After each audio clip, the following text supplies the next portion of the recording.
So, so yeah, I think anybody can call me what they feel. A lot of Muslims, they like to call me Nailah now. How does it feel to be Muslim? Amazing. Undescribable.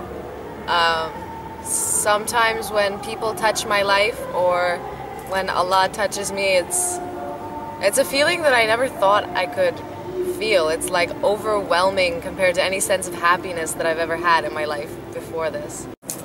In what way is it different than before? I'm much more patient now. I'm more understanding, more accepting. I'm not afraid to die anymore. Like before, when I didn't believe there's anything after death, that this is all we have and then it's over and whatever you do with this time is what you do. But now it's like, whatever I don't do now, I can do later. It's like an unlimited amount of time, and it just makes refraining from all the things we shouldn't do so much easier to know that there's going to be 10,000 times better things that we can't even imagine afterwards, I think.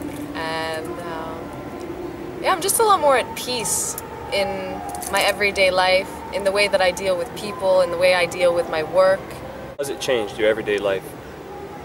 Well, I'm a modest woman now, so let's not go into too much detail about the things I used to do. But because of prayers, I have more structure. 5 times a day, and I gotta wake up early in the morning, and I gotta, you know, make sure that I'm in a good state of mind 5 times a day. And just those 15 minutes 5 times a day really makes you calm, makes you like so at ease, and whatever problem you had before you went into the surah or the mosque is like, it's gone once you come out. It's already settled and you feel like there's a solution for it. Before, like, I only could rely on myself. Now I know I have something up there watching over me in every second of every detail of my life. And that makes me feel so secure. It's so safe. Like when I see other people in trouble or whatever and they're not turning to Allah, like I beg them, like, please just go and pray, you know. Don't just pray now and not pray later when you're not in trouble anymore. Like, pray and get out of trouble and see the power of Allah and continue, because like every time you pray, there's going to be problems in your life and they're going to be solved for you so easy. Because once you commit yourself to Allah, Allah commits himself fully to you as well. Modesty. I guess from the beginning, just changing my life 360 degrees. Like, if I were to tell myself 2 years ago that I would be a Muslim now and that I wouldn't be doing anything haram and, you know, I would be working towards a whole different purpose, I wouldn't have believed myself. And just the transformation that the past year has had on me, I think has been my biggest tribulation, to change Western mindset into like a whole different concept now. It's like you're not living for yourself and your family, you're living for the entire earth now. And being a convert into Islam, it's like Muslims will tell you that Allah loves converts more than people who are born into Islam. Because I feel like I was given this gift that Allah like saved me and like gave me this beautiful gift of Islam, and if I don't appreciate or respect that, it's like 10,000 times more disrespect on Allah than if somebody was just born into it and was told to be Muslim from the beginning. So I think, yeah, just trying to deal with the guilt when I do slip.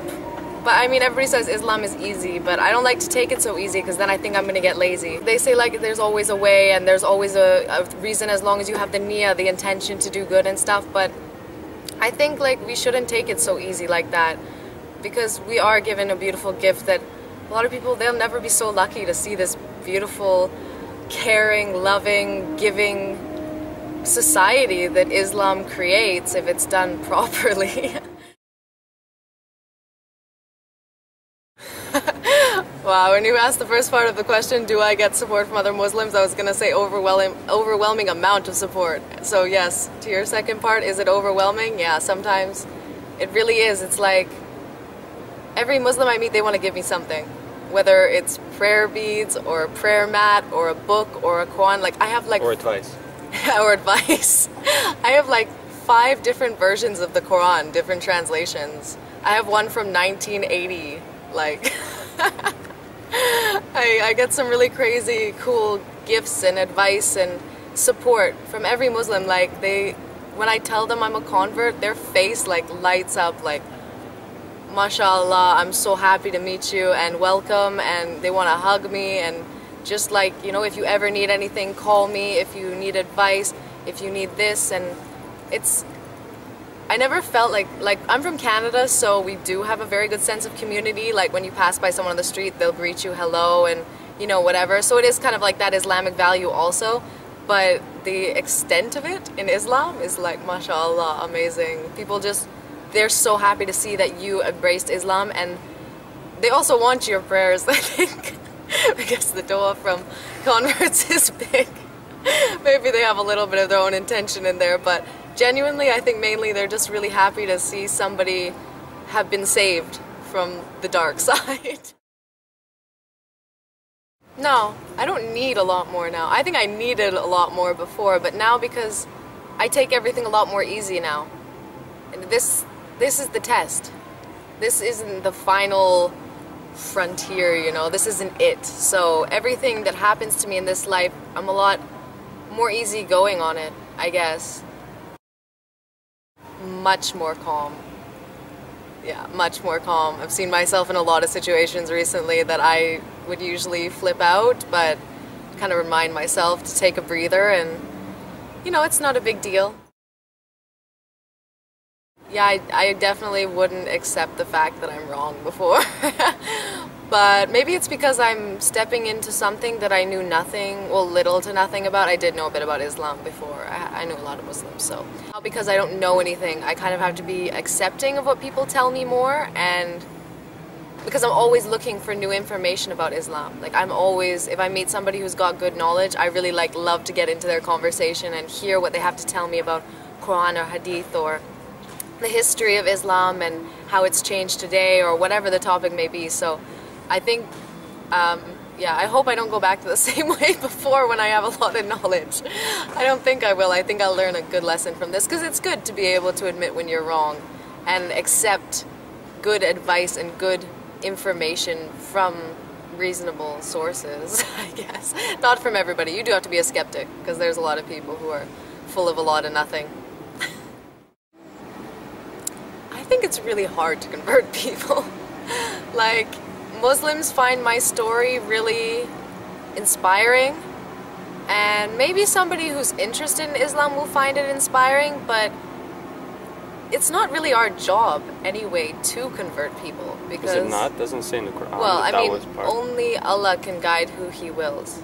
You could give somebody a million pieces of evidence of why the Quran is 100% true and the real last book of Allah, but even then their own stubbornness and the veil that's been put over their hearts by Allah can't be lifted by us.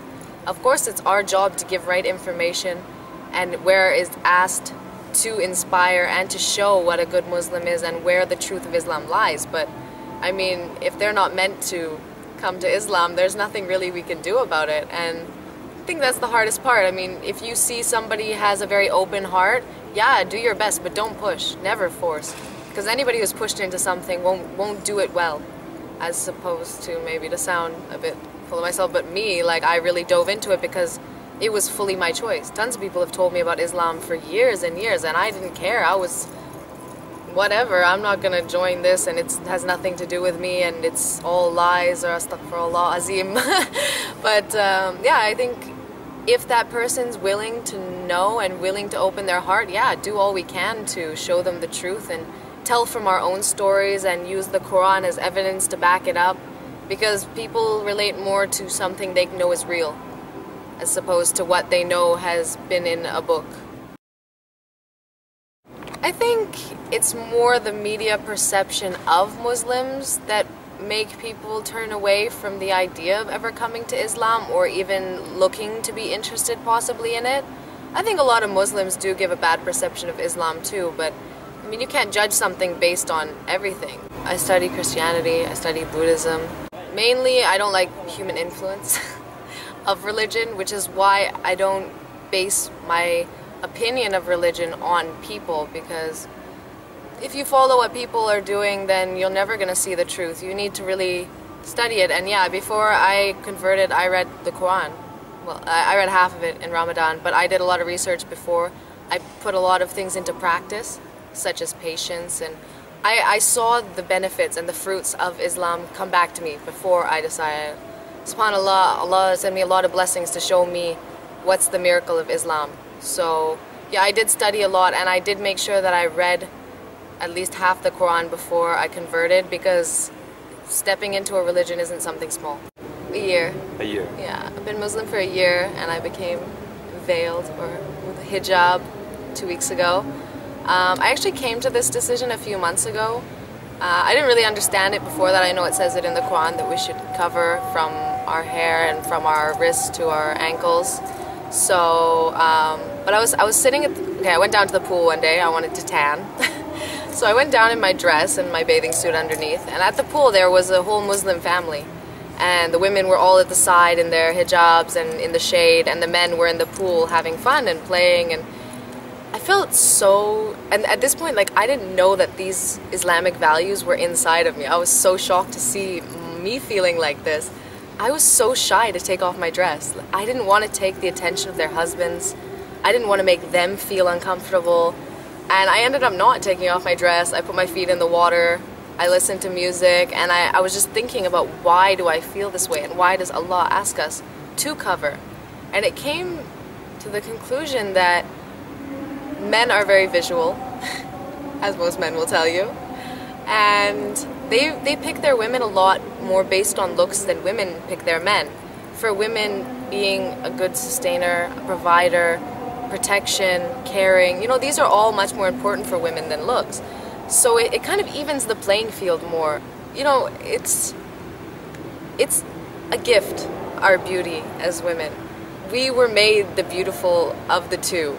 You know, men are very, like a board, they're straight, and, you know, they're not much to really look at, actually, physically. So we were given this gift to be the beautiful creatures on earth, and that gift should be saved for the one we love, and the one who we will bear children for. And it really kicked to me then that, yeah, I do want to wear hijab. So I did plan on wearing it for Ramadan, which is in 2 weeks, but I had some problems with modesty. So I decided, if I wear hijab, I'm forcing myself to be modest, and that's what I wanted. I wanted something, because even though I have really strong faith in Allah, we're all very weak as human beings. So I did want something to push me to be modest more, and to be more conservative in my lifestyle and in my thoughts and in my mentality. So yeah, wearing hijab for me was definitely the right choice, and everybody's been so supportive of me since I put it on, and it's like I get to dye my hair every day. It's a totally different thing. My family has been super supportive. My mom found the Qibla direction, the closest mosque. She cooked halal food and normal food while I was there. I gave them Quran. My friends were all very interested and supportive in my religion as well, and they all just really wanted to know about Quran. What is it going to mean? Am I going to wear hijab? And yeah, they were all really really supportive. Alhamdulillah, alhamdulillah. So happy for that. I know a lot of people aren't as lucky as me. I know that really, really too well. So I thank God so much for giving me the family I have and the friends that I have. Everything, subhanallah, like, just look around you, look at every minute of your life, like every time that you don't get in that car accident, every time that, you know, something comes to you that you thought was impossible to happen, subhanallah, like, that guides me to be a better Muslim and to just thank Allah more and more every day. Well, if you could put your faith in Allah and see what comes out of it, because the only way to truly test it is to take the leap. Put your faith in it. Like, even though I wasn't sure yet, when I started to put these Islamic values into practice, Allah rewarded me, even though I hadn't even said Shahada yet. So, I mean, if you're in doubt about it, then just try. You don't have to say your Shahada yet, but read Quran, learn what it's about. It's about feeding your neighbor, feeding the people you don't know, ending slavery. Like, it's so, subhanAllah, everything that you, if you're a good person, believe the world should be, that's what Islam really is. It's just been twisted in media and other people's perception to be what it's not. So if you really want to get to know it, ask people around you who are Muslim. See the kindness in Muslims' hearts, and then you'll be able to really understand what it's all about. Thank you, Victoria. Thank you. One love.